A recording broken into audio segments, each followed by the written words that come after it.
नमस्कार, SPT news में आपका स्वागत है। पेश है राजस्थान की बड़ी खबरें। राजस्थान प्रदेश में जारी नाइट कर्फ्यू खत्म करने का फैसला हो गया है। मुख्यमंत्री अशोक गहलोत ने नाइट कर्फ्यू खत्म करने पर सहमति दे दी है। सोमवार को सीएम निवास पर हुई कोरोना समीक्षा बैठक में नाइट कर्फ्यू हटाने और अन्य पाबंदियों पर चरणबद्ध तरीके से छूट देने का फैसला किया गया है।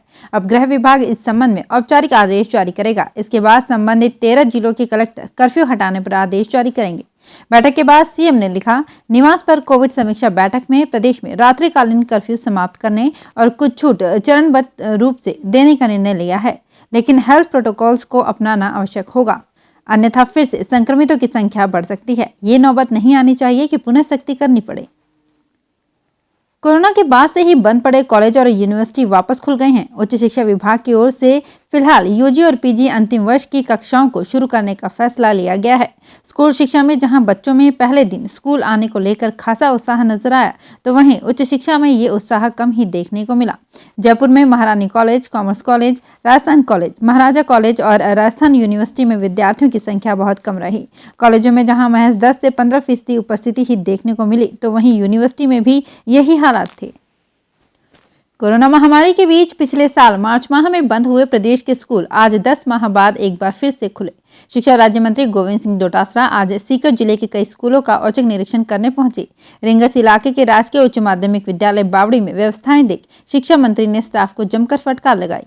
यहाँ पीटीआई प्रिंसिपल कक्ष में चाय बनाते हुए मिले, जबकि 2 शिक्षक बिना सोशल डिस्टेंस की पालना करते हुए और बिना मास्क लगाए हुए बैठे मिले। इस पर शिक्षा मंत्री ने दोनों शिक्षकों को तत्काल एपीओ कर दिया। वहीं प्रिंसिपल और पीटीआई को नोटिस जारी कर दिया गया। राजस्थान में 95,000 पुलिसकर्मियों को सफर में राहत देने के बाद अब राजस्थान राज्य पथ परिवहन निगम ने प्रदेश के विभागीय कर्मचारियों किराए में छूट देने की तैयारी कर रहा है। रोडवेज प्रबंधन में इसकी कवायद जोरों से चल रही है। सबसे पहले 4800 ग्रेड पे कार्मिकों को इसकी सौगात दी जाएगी। प्रबंधन ऐसे कर्मचारियों का डाटा तैयार कर रहा है और इसके बाद बजट का आकलन किया जाएगा। इस प्रस्ताव को सरकार के पास भेजा जाएगा। वहां से हरी झंडी मिलते ही स्मार्ट कार्ड तैयार किए जाएंगे।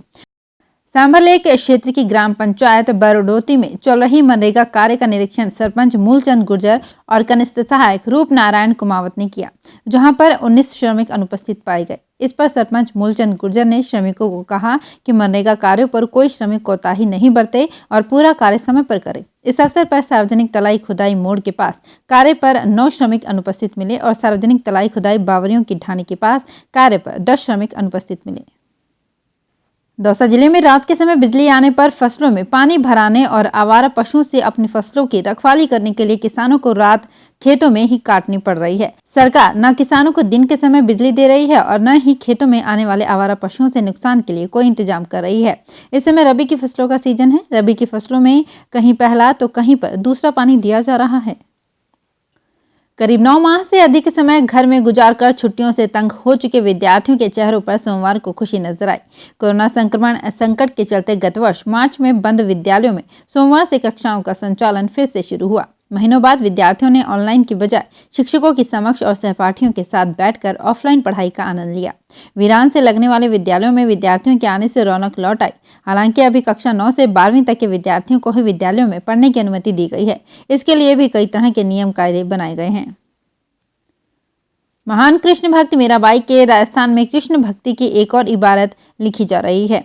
यूपी के वृंदावन की तर्ज पर राजधानी जयपुर में भगवान कृष्ण और बलराम का एक अनोखा मंदिर बन रहा है। करीब 70 करोड़ की लागत से निर्माणाधीन 200 फीट ऊंचा ये मंदिर राज्य का सबसे ऊंचा मंदिर होगा। इस मंदिर की विशेषता ये है कि इसके शिल्प और वास्तु में न केवल राजस्थानी और आधुनिक शिल्प कला का अनूठा मेल होगा, बल्कि सांस्कृतिक और आध्यात्मिक ज्ञान का केंद्र भी होगा। जयपुर के जगतपुरा इलाके में बन रहे इस मंदिर का लगभग 70% काम पूरा हो चुका है और इसे 2024 तक पूरा करने और भक्तों के लिए खोल दिए जाने का लक्ष्य रखा गया है। केंद्रीय कृषि कानूनों के विरोध के बीच भाजपा ने इन कानूनों के पक्ष में माहौल बनाने की कवायद तेज कर दी है। उत्तराखंड के पूर्व राज्य मंत्री व भारतीय इंडियन किसान यूनियन के राष्ट्रीय अध्यक्ष रामकुमार वालिया ने कृषि बिलों का समर्थन करते हुए कहा कि केंद्र सरकार को एक कोऑर्डिनेशन कमेटी का गठन करना चाहिए, जो किसान कृषि से जुड़े अधिकारियों और सुप्रीम कोर्ट की कमेटी से बातचीत करके इस आंदोलन को समाप्त करवाएं। वालिया ने ये बात यहाँ जयपुर प्रदेश भाजपा मुख्यालय में पत्रकार वार्ता के दौरान कही। खेल की दुनिया में राजस्थान ने देश को कई नायाब हीरे दिए हैं। प्रदेश में जोश और जुनून से भरे खिलाड़ियों की लंबी फहरिस्त है। इसी फहरिस्त में एक और नाम जुड़ गया है। ये नाम है राजस्थान के कोहिनूर एथलीट पूजा महज 9 साल की उम्र में एशिया की सबसे छोटी 6 पैक एब्स होने का गौरव हासिल कर चुकी हैं। एक तरफ जहां विराट कोहली फाउंडेशन पूजा की मदद कर रहा है, वहीं भारतीय सिनेमा जगत के बिग बी अमिताभ बच्चन भी उसके मुरीद हैं। प्रदेश के उत्तरी हिस्सों में सर्दी का सितम जारी है। बर्फबारी के बीच मौसम का असर राजस्थान में देखने को मिल रहा है। प्रदेश में विभिन्न जगहों पर लगातार तापमान में उतार चढ़ाव का दौर जारी रहने के साथ ही आज घना कोहरा छाया रहा। आज बांदीकुई, दौसा, भरतपुर, अलवर, सवाई माधोपुर, जयपुर, सीकर, माउंट आबू, भीलवाड़ा और श्रीगंगानगर सहित अन्य जगहों पर कोहरा छाया रहा। वहीं गलन भरी शीतलहर के बीच सर्दी से जनजीवन अस्त व्यस्त रहा। कोहरे के चलते हाईवे पर वाहनों की रफ्तार थमी रही। सर्दी के चलते लोगों ने अलाव का सहारा लिया। वैश्विक महामारी कोरोना से भले ही अभी देश प्रदेश पूरी तरह से मुक्त नहीं हुए हों, लेकिन नेताओं के चेहरों से नकाब और 2 गज की दूरी जरूर गायब हो गई है। नौबत यहां तक आई हुई है कि केंद्रीय मंत्रियों और सांसदों से लेकर विधायक व अन्य जनप्रतिनिधि भी अब महामारी को हल्के में लेने लगे हैं। कुल मिलाकर जिन जनप्रतिनिधियों के कंधों पर आमजन को कोरोना के प्रति सावधानी बरतने की अपील करनी चाहिए, वे ही इस महामारी को लेकर लापरवाह दिख रहे हैं। प्रदेश की जेलों में बंद कुछ कैदियों का आचरण अच्छा रहा तो फैसला हुआ कि कड़ी सजा से राहत दी जाए, यानी इन्हें ओपन जेल में भेजा जाए। लेकिन राहत देने का ये फैसला इनके लिए कड़ी सजा से भी ज्यादा घातक हो गया है। हालात ये हैं कि अब ये ही नहीं, इनके साथ इनके परिवार भी सजा भुगत रहे हैं। लेकिन अब उम्मीद जगी है कि इन्हें राहत मिलेगी। टिन टिप्पर से बने ये मकान ओपन जेल के कैदियों को मुहैया कराए गए। मकसद था कि अच्छे आचरण वाले कैदी अपने परिवार के साथ रह सकेंगे, वक्त गुजार सकेंगे और अच्छी जिंदगी की ओर आगे बढ़ सकेंगे। लेकिन अभी तक सरकार का ये फैसला कैदियों और उनके परिवारों पर ही भारी पड़ता रहा।